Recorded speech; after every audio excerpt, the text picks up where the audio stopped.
Exercice 17. Alors, on nous demande de montrer que si la série de fonctions fn converge uniformément sur A, alors la suite de fonctions fn converge uniformément vers 0. Alors ça nous rappelle un premier résultat qu'on avait eu sur les séries. Avec un n entier. Si je prends les sommes partielles d'une série de termes UK, on avait si la série converge, donc si la suite Sn converge, ça impliquait que la suite UN tend vers 0. Comment on avait fait ça? On avait Sn moins Sn-1, ça fait UN. Si la série Sn converge, forcément, Sn converge vers la même limite que Sn-1, donc ça converge vers 0. Du coup, UN converge vers 0. Donc ça, c'est en gros la même chose qu'il faut qu'on fasse, sauf que là, on est sur des choses uniformes. Donc on va avoir des x qui vont se balader, mais on va avoir le même raisonnement. Donc en fait, on va poser quoi? On va poser, on va prendre soit n entier, et sur A, donc soit n en entier, quel que soit x appartenant à A, on pose Sn de x, ça va être la somme quand k varie de 0 jusqu'à n des fk de x. Bon, et puis s'il y a une convergence uniforme, il y a une convergence simple, donc ça va converger vers un S de x, qui va être la somme, quand k varie de 0 jusqu'à plus infini, de fk de x. Ok, donc on a déjà que les Sn convergent uniformément. Donc Sn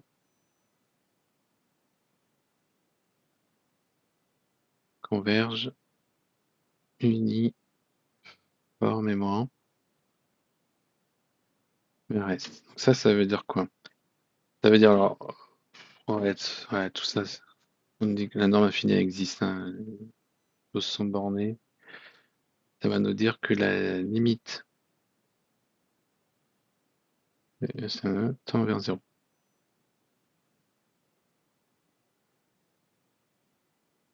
Ok, donc c'est ça qu'on va avoir. Donc maintenant, on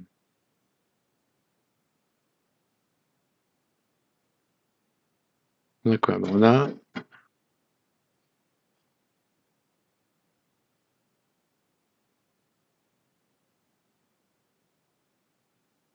comment on va faire ça? On va écrire que Fn de x et Sn de x ou Sn moins Sn-1 de x. On va prendre la valeur absolue de ça. Donc ça, quel que soit x appartenant à 1, et pour un n entier. Ok. Ça, on peut aussi l'écrire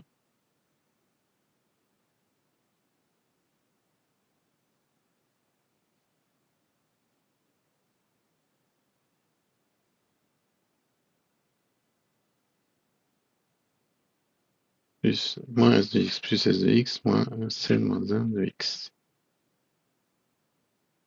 Donc en fait, on va avoir une égalité triangulaire, que Sn de x moins s de x, plus s de x moins Sn-1 de x. Et on sait que du coup, ça, est plus petit que la norme des Sn-s, norme infinie des Sn-s. Et ça tend vers 0. Ça ne dépend pas de x. Donc ça veut dire que la norme infinie des Fn plus petit que 2 fois la norme infinie des Sn-S, i tend vers 0. Donc, la limite de la norme infinie des Fn tend vers 0, et donc Fn converge uniformément vers 0 sur grand 1.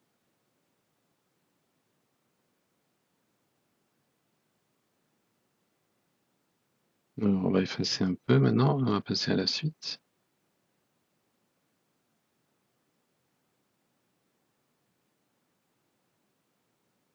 Alors, deuxièmement, donc, tout n entier, quel que soit x appartenant à 0 plus infini, on pose fn de x égale n x carré exponentiellement x racine de n. Prouver que fn converge simplement. Bon, déjà, on va... Voilà. Qu'est-ce que j'ai fait? On va repartir. Déjà, on a quoi? Ben, on va prendre le cas égal à 0, fn de 0, ça fait 0. Voilà, comme ça c'est fait, tout marche bien. Et pour x différent de 0, qu'est-ce qu'on va avoir? Ben, on va avoir, pour x différent de 0, ça va tendre vers 0 plus fort que n'importe quelle puissance de n. Donc on peut prendre par exemple n carré. Ça c'est positif.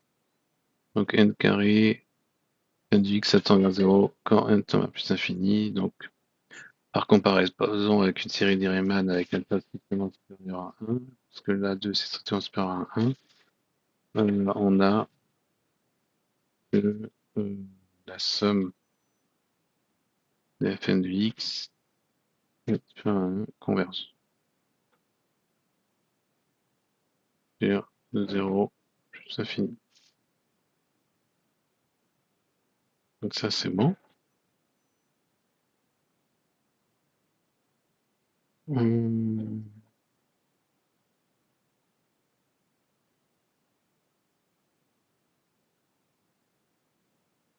Maintenant, qu'est-ce qu'il faut? Est-ce qu'elle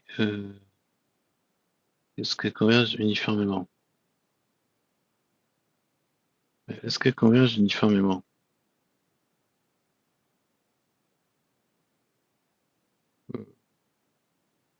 Si jamais les Fn, hein, quand n tend vers plus infini, tend vers 0.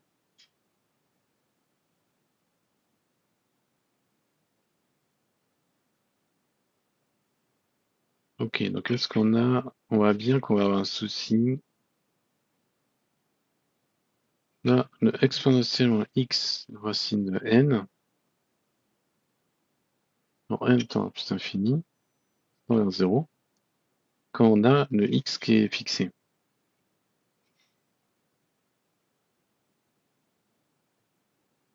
Ok. Donc quand ça, c'est une constante, c'est le n qui va l'emporter. Racine carrée de n qui va l'emporter avec l'exponentielle, ça va tendre vers 0. Si maintenant, on a des xn, on trouve des suites xn,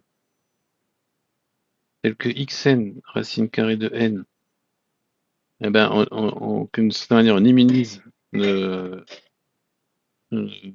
racine carrée de n. Du coup, on pourra plus s'appuyer sur l'exponentielle pour faire tendre vers 0. Et là, on va avoir un problème, donc du coup, en fait, on peut trouver, qu'est-ce qu'on va faire? On va faire ça, par exemple, égal 1. Je pose xn égale 1 sur racine carrée de n, pour n étoile. Le fn de xn, ça va nous donner quoi? Ça va nous donner n sur n, ça va faire 1, exponentielle, moins 1. Donc là, ça va être constant. Ça